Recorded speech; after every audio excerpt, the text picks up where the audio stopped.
স্বাস্থ্য নিয়ে বিশেষ কিছু কথা দেখি। ফুড ইজ দাই মেডিসিন, এই কথা অনেকেই হয়তো শুনে থাকবেন। আসলে খাবারই হচ্ছে আপনার ঔষধ। শরীরকে সুস্থ রাখার জন্য সবথেকে গুরুত্বপূর্ণ যে এলিমেন্ট সেটা হলো খাবার। এই খাবারের ক্ষেত্রে আমি খুব সহজে যদি বলি, সেক্ষেত্রে চিনি বা কার্বোহাইড্রেট এইটা শুধু সবথেকে কম খেতে হবে। তার সাথে আছে ফ্যাট, চর্বি, সেটা খাওয়া যেতে পারে। তার সাথে আছে প্রোটিন। প্রোটিন খুব বেশি যে দরকার তা না, কিন্তু প্রোটিনের বেশি কাজ হলো যে মাসল তৈরি করে, মাংস হয়। আর শরীরে কিন্তু মাংসের খুব দরকার আছে। মাংস না হলে অনেক ধরনের সমস্যা হয়, মেটাবলিজমের সমস্যা হয়।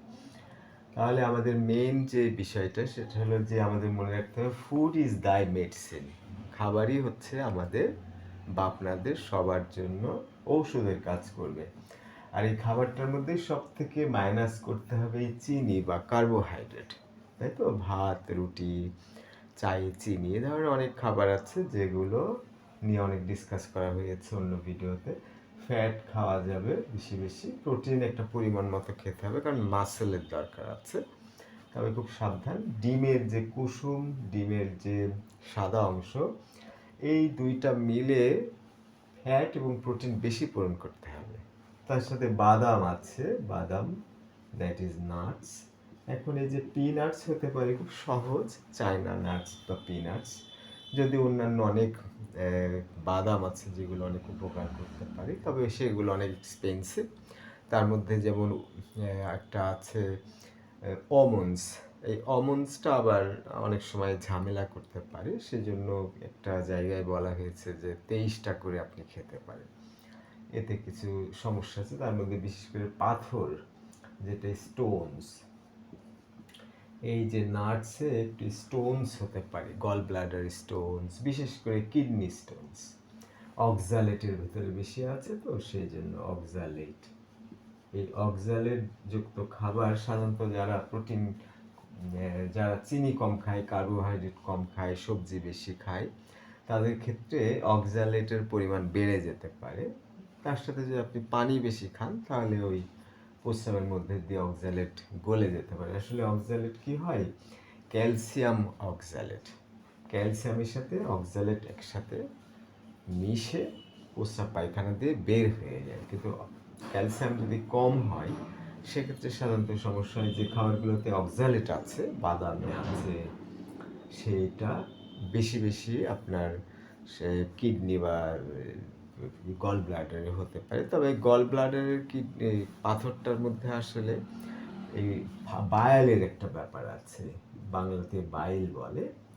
এই বায়াল বা বায়াল সল্ট, এই বায়াল যে হরমোন, এই বায়ালটা ঠিকভাবে কাজ না করলে যেটা হয় সেটা হলো যে এই যে ফ্যাট, চর্বি, সেই চর্বির যে সমস্যাটা হয় সেটা হলো যে ছোট ছোট ক্ষুদ্র করতে পারে না। কারণ এই ফ্যাটকে যদি ক্ষুদ্র ক্ষুদ্র করতে হয়, সেক্ষেত্রে বায়েলের দরকার হয়, হজমের জন্য বায়েলের দরকার হয়। তো যখন আপনার ফ্যাটটাকে ক্ষুদ্র ক্ষুদ্র অংশে ভাগ করতে পারছে না, তখন শরীরে এই যে ফ্যাট বা চর্বি জমে। এই যে সুগার, সুগার বা কার্বোহাইড্রেট, কার্বোহাইড্রেট যেটা আছে, চিনিযুক্ত খাবার বা যে খাবারগুলোতে কার্বোহাইড্রেট বেশি আছে, সেইগুলো সমস্যা করে। তার মানে হলো যে গুরুত্বপূর্ণ বিষয় হলো যে বাদাম, বাদামের কুসুম, বাদামের যে সাদা অংশ, সাদা অংশটা সাধারণত প্রোটিন, একটু হয় ওর মধ্যে ফ্যাট আছে, তবে বেশিরভাগ অংশই প্রোটিন। আর যে মানে হলুদ অংশটা ডিমের, সেই হলুদ অংশটার মধ্যে আছে আসলে এই ফ্যাট। তাহলে দাঁড়াচ্ছে কি, আপনি যদি সুস্থ থাকতে চান বা ওষুধ হিসাবে শরীরে খাবার দিয়ে কাজ করাতে চান বা অসুখের পরিমাণ কমাতে চান, তার মানে এক কথায় বলতে গেলে শরীরে অসুখ কমানোর জন্য, আপনি ধরুন অসুস্থ, তখন আপনার মনে রাখতে হবে যে সুগার জাতীয়, কার্বোহাইড্রেট জাতীয় খাবারগুলো আমরা খাবো না। অন্য সময়েও না খাওয়া ভালো, কিন্তু বেশি দরকার যখন আপনি অসুস্থ হলেন, তখন এই মেডিসিন না নিয়ে আপনি সুগারটা কমিয়ে দিতে পারেন। তাহলে দেখা যাবে যে অসুখ সহজেই সারবে। আমার কয় মাস আগে একবার গ্রামে গিয়ে অনেক কিছু উল্টাপাল্টা বেশি খাওয়ার কারণে সকালে পাতলা পায়খানা হলো। পরে জানলাম যে আমার ভাগনা যে বুয়েটে পড়ে তারও পাতলা পায়খানা হয়েছিল। আমি যে এই খাবার বন্ধ করে দিলাম চিনিযুক্ত, লম্বা খাবার গ্যাপ দিলাম, তখন দেখা গেল একবারই হয়েছে। আপনি লবণ একটু পানির মধ্যে গুলিয়ে খেয়ে নিলে ওই যে পাতলা পায়খানা যতবার হবে ততবার আপনি লবণ পানির মধ্যে গুলিয়ে খেলে ওইটা মেকআপ হয়ে যাবে। আমার ভাগনা ওষুধ খেলো, চিনি জাত খাবার খেলো, স্বাভাবিক খাবার খেলো, ফলে কি হলো 6-7 দিন ধরে পাতলা পায়খানা হতেই থাকলো, একেবারে অবস্থা খারাপ। এই ব্যাপারটা মনে রাখতে হবে যে ওষুধ খাবোই না কোনো এমার্জেন্সি ছাড়া, সেই সাথে চিনিযুক্ত খাবার খাবো না, কার্বোহাইড্রেট যুক্ত খাবার খাবো না।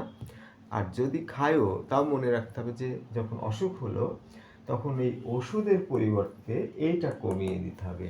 আর মিনিমাম 12 ঘন্টা না খেয়ে থাকতে হবে। না খেয়ে থাকার মানে হলো আপনি পানি খেতে পারেন, দুধ আর চিনি ছাড়া আপনি গ্রিন টি, ব্ল্যাক টি, কফি খেতে পারেন, কিন্তু একটা বাদাম বা একটা বিস্কিট কোনো কিছুই খাওয়া যাবে না। এটাকে ইন্টারমিটেন্ট ফাস্টিং বলে। আমরা যেমন রমজান মাসে রোজা থাকছি, এখানে আমাদের লিকুইড খাওয়ার নিষেধ, কিন্তু ইন্টারমিটেন্ট ফাস্টিংয়ে লিকুইড বেশি খেতে হবে, কোনো অসুবিধা নেই। তাহলে আপনি যদি রোজা থাকেন তাহলে কি করবেন? রাতের বেলায় আপনি যা খাওয়ার খেয়ে নিলেন, ঘুমিয়ে গেলেন, ফজরে উঠে আপনি শুধু পানি খাবেন। আর যদি কিছু খেতে ইচ্ছা করে তাহলে আপনি লাল চা খেলেন দুধ চিনি ছাড়া, বা কফি 1 কাপ খেলেন দুধ চিনি ছাড়া, বা গ্রিন টি খেলেন দুধ চিনি ছাড়া, তাহলেই হয়ে গেল। এই ব্যাপারে মৌলবীদেরও অনেক ভিডিও আছে, সেখানে দেখানো হয়েছে শরীরের যদি প্রয়োজন হয় সেক্ষেত্রে সেহরিতে আপনি পানি খেতেই পারেন, শরীরের জন্য প্রয়োজন। যেহেতু আমি ডায়াবেটিস আমার আছে বা অন্যান্য সমস্যা আছে, বা আমি রোগ প্রতিরোধ করতে বেশি চাচ্ছি, যে কারণে আমি সন্ধ্যাবেলায় রাতে ইফতারের পরে 2-1 ঘন্টা 3 ঘন্টা বড় জোর 10টা বা 10:30 বা 11টা পর্যন্ত কিছু হয়তো খাই। তারপরে একেবারে ফজরে বা যখন ইফতারের সেহরি খাওয়ার সময় শেষ হয়ে গেল তখন পানি খেয়ে নিলাম বেশি। যদি কখনো মনে হয় তাহলে গ্রিন টি, ব্ল্যাক কফি বা চা দুধ চিনি ছাড়া খেয়ে নিতে পারি। তার মানে একটা ছোট কিছু খেলেও কিন্তু রোজাটা ভেঙে গেল। তাহলে আমি প্রতিদিন 20 ঘন্টা 22 ঘন্টা সোয়া 22 ঘন্টা আমি রোজা থেকেছি। এটা শরীরের জন্য ভালো, এটা অটোফেজি বলা হয়। কুশরের ভুঁই যে আছে আপনারা জানেন জমি, সেখানে আখ চাষের পরে যখন কাটা হয় তারপরে জঙ্গল হয়, সেই জঙ্গলগুলো আমরা আগুন দিয়ে পুড়িয়ে ফেলি, ইংলিশে যেটা সিনস বলে। তো এই যে আগুনে পুড়িয়ে ফেলা, তার মানে শরীরের ভেতরে যে মেটাবলিজম কাজ করছে, খাবার হজম হচ্ছে, প্রস্রাব পায়খানা হচ্ছে, ভিটামিন মিনারেলস শরীরের মধ্যে ঢুকে যাচ্ছে, এই কাজগুলো করার কারণে অনেকগুলো জঙ্গল হচ্ছে। ধরেন আপনি একটা কাঠের খাট বানালেন, তাহলে কাঠটা কাটতে গেলে কি হবে? সডাস্ট হবে, কাঠের মধ্যে ওই জঙ্গল তৈরি হবে, যেটাকে সডাস্ট বলি, তাই তো, তুষ, কাঠের তুষ। সেরকম শরীরের মধ্যেও জঙ্গল তৈরি হয়, সেই জঙ্গলগুলো পুড়াতে সাহায্য করে অটোফেজি যেটাকে বলে। সেটা হলো আপনার মিনিমাম 12 ঘন্টা। আমি সাধারণত 18 ঘন্টা 20 ঘন্টা সব থেকে ভালো, 14 ঘন্টার নিচে সাধারণত গ্যাপ দিই না, 16 ঘন্টা 18 ঘন্টার মতোই বেশি গ্যাপ দিই। তাহলে মনে রাখতে হবে সুস্থ থাকার জন্য সবথেকে গুরুত্বপূর্ণ হলো মেডিসিন খাবো না। মেডিসিনে অনেক সাইড ইফেক্ট আছে, যত পৃথিবীতে অসুখ আছে সবগুলো অসুখের দেখবেন যে 1টা 5টা 10টা কারণ থাকে, তার মধ্যে একটা কারণ হলো যে মেডিসিনের সাইড ইফেক্টে হয়। আর শরীরটা এত জটিল মেকানিজমে তৈরি যে এর মধ্যে আপনি যদি মানুষের তৈরি ওষুধ খান তাহলে জটলা পেকে যেতে পারে, হয়তো পার্টিকুলার ওই অসুখটা কমে গেল কিন্তু পরে জটলা হতে পারে। এই ধরনের ঝামেলা এড়ানোর জন্য আমাদের যেটা করা উচিত সেটা হলো যে মেডিসিন খাবো না, চিনি খাবো না, কার্বোহাইড্রেট জাতীয় খাবার আমরা খাবো না, ভাত রুটি যত কম খাবো, অবস্থা বুঝে। যারা দৌড়ঝাঁপ করতে পারে, বেশি কাজ করে, তাদের ক্ষেত্রে এটা খুব বেশি সমস্যা না, সুগার বা কার্বোহাইড্রেট। কিন্তু আমরা তো সাধারণত অফিস ডেস্ক জব, বসে থেকে কাজ করি, তাদের জন্য সমস্যা। ফ্যাট খুব ভালো কাজ করে, প্রোটিনটার মিনিমাম দরকার আছে, কারণ হলো যে আমাদের মাসল খুব দরকার, মাংস। তো প্রোটিনটা রাতের বেলা একটু অসুবিধা, ভাঙতে অসুবিধা হয়, শরীরে হজম করতে একটু কষ্ট পায়, বাদামটা খুবই কার্যকর, আমি 100 থেকে 200 গ্রাম বাদাম খাই, যদিও একটা সাইড ইফেক্ট হলো স্টোন।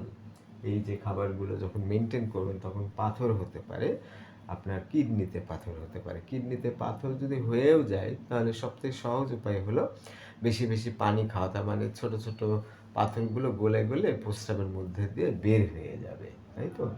আর গল ব্লাডারের ক্ষেত্রে একটু অসুবিধা, গল ব্লাডারে পাথর হলে গল ব্লাডার রিমুভ করতে হয়, সেক্ষেত্রে অনেক ধরনের সমস্যা, আমার অনেক ভিডিও আছে।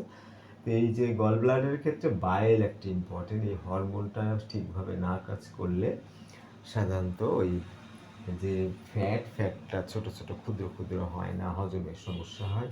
এই ফ্যাটগুলো বড় হওয়ার কারণে হজম হয় না, ভিটামিন মিনারেলস হিসেবে শরীরে ঢুকে না, যে কারণে এই গল ব্লাডারের পাথর হয়। কিন্তু কিডনি স্টোন হওয়ার পিছনে সবথেকে বড় কারণ অক্সালেট। অক্সালেট ক্যালসিয়ামের সাথে মিশে প্রস্রাব পায়খানায় বের হয়ে যায়।